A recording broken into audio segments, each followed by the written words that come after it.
Hello friends, welcome to Rathi's kitchen. நான் உங்கள் ஏமா பேசுகிறேன். இன்றைக்கி நம்ம சேனலில் எண்ணற்ற சத்து நிறைந்த கேழ்வரகு அடை எப்படி செய்கிறது தான் பார்க்க போகிறோம்.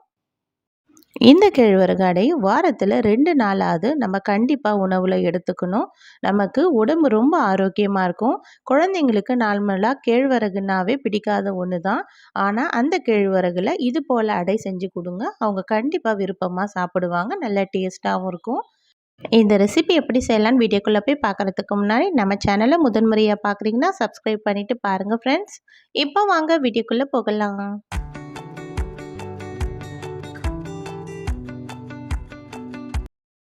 ஃப்ரெண்ட்ஸ், இன்றைக்கி நம்ம கேழ்வரகு அடை வந்து 2 வகையாக செய்ய போகிறோம்.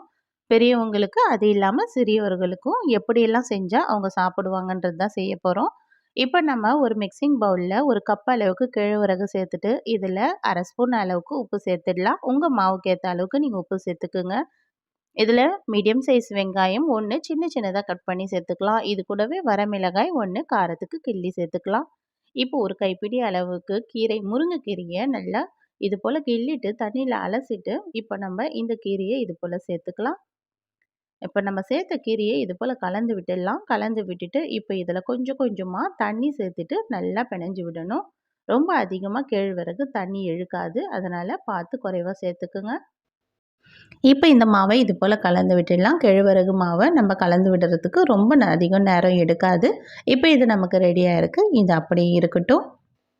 நம்ம பெரியவங்க சாப்பிட்றதா இருந்தால் இது போல் கீரை போட்டு செஞ்சுக்குங்க. குழந்தைங்களுக்கு முதல்ல பழகிறதுக்கு இது போல் வெல்லம் போட்டு செஞ்சு கொடுங்க. ஒரு மிக்சிங் பவுலில் 1 கப் அளவுக்கு கேழ்வரகு மாவு, 1/4 ஸ்பூன் அளவுக்கு உப்பு, இது கூடவே 100 கிராம் அளவுக்கு வெல்லம். உங்கள்கிட்ட வெல்லம் இருந்தால் சேர்த்துக்குங்க. அப்படி இல்லைன்னா நாட்டு சர்க்கரை இருந்தால் கூட சேர்த்துக்குங்க. ஆனால் நம்ம வெல்லத்துக்கு பதில் சர்க்கரை சேர்க்கக்கூடாது. வெல்லம் தான் நல்லா டேஸ்ட்டாக இருக்கும். இப்போ வெல்லம் சேர்த்துட்டு இது போல் வெல்லம் அங்கங்கே கட்டியாக இருந்ததுன்னா அதை நல்லா உடச்சி விட்டுடுங்க. முதல்ல இது போல் உடச்சி விட்டுட்டு இதில் கொஞ்சமாக தண்ணி சேர்த்துட்டு நம்ம கலந்து விட்டுடலாம். இதுலேயும் ஒரு 1/2 கப் அளவுக்கு தான் தண்ணி சேர்க்குறேன். கொஞ்சம் கொஞ்சமாக தண்ணி சேர்த்துட்டு நம்ம நல்லா கலந்து விட்டுடலாம். இப்போ நம்ம இதை நல்லா இது போல் கலந்து விட்டாச்சு. இதுவும் நல்லா அழகாக நமக்கு ரெடி ஆகிருக்கு. நம்ம எண்ணெயெல்லாம் எதுவுமே சேர்க்கல, ஆனாலும் இந்த பாத்திரத்துலலாம் ஒட்டல பாருங்கள். இந்த மாவு வந்து இப்படி தான் நமக்கு பாத்திரத்துலாம் அவ்வளோ ஒட்டாது. இப்போ நம்ம ரெடி பண்ண மாவு வந்து அப்படி இருக்கட்டும். இப்போ நம்ம ஸ்டவ்வில் ஒரு தோசைக்கல் வச்சிடலாம். குழந்தைங்க முதலியே நம்ம கீரை வெங்காயம்லாம் போட்டு செஞ்சு கொடுத்தா சாப்பிட மாட்டாங்க. அதனால் இது போல் வெல்லம் போட்டு குழந்தைங்களுக்கும் பெரியவங்களுக்கு கீரை வெங்காயம்லாம் போட்டு செய்கிறதுக்காக தான் இந்த அடை நான் ரெடி பண்ண போகிறேன்.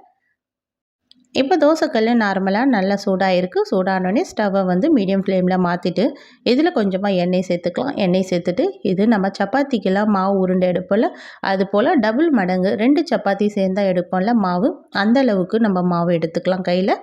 எடுத்துட்டு இப்போ நம்ம இந்த எண்ணெயை இது போல் தடவி விட்ட மாதிரி அப்படியே வந்து நல்லா ப்ரெஸ் பண்ணி விடலாம்.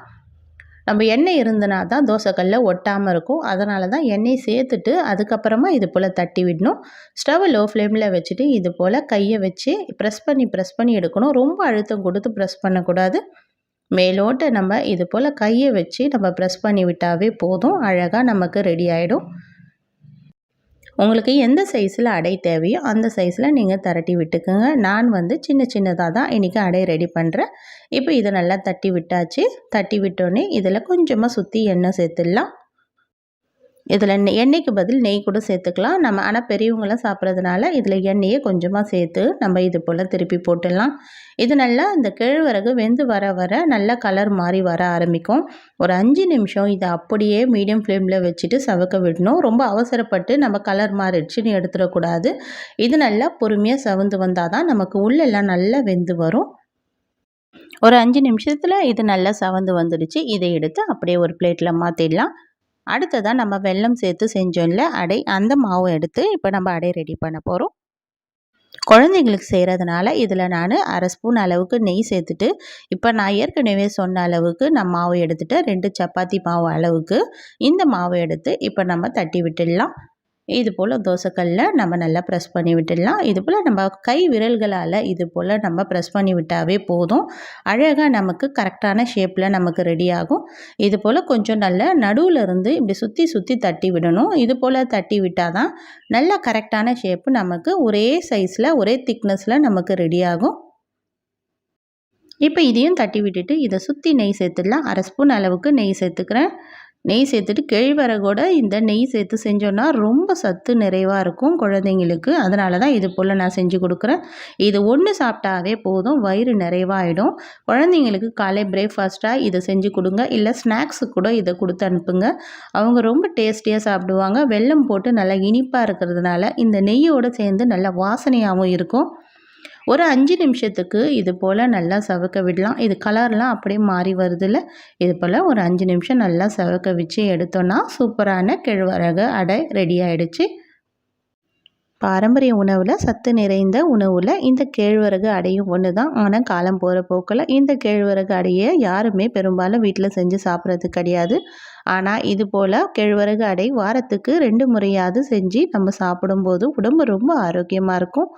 இந்த ரெசிபி உங்களுக்கு பிடிச்சிருக்கும்னு நினைக்கிறேன். பிடிச்சிருந்தா இந்த வீடியோக்கு ஒரு லைக்கும், நம்ம சேனலை சப்ஸ்கிரைபும் பண்ணிவிடுங்க. மறக்காமல் உங்கள் ஃப்ரெண்ட்ஸோடையும் ஷேர் பண்ணிவிடுங்க. தேங்க்யூ.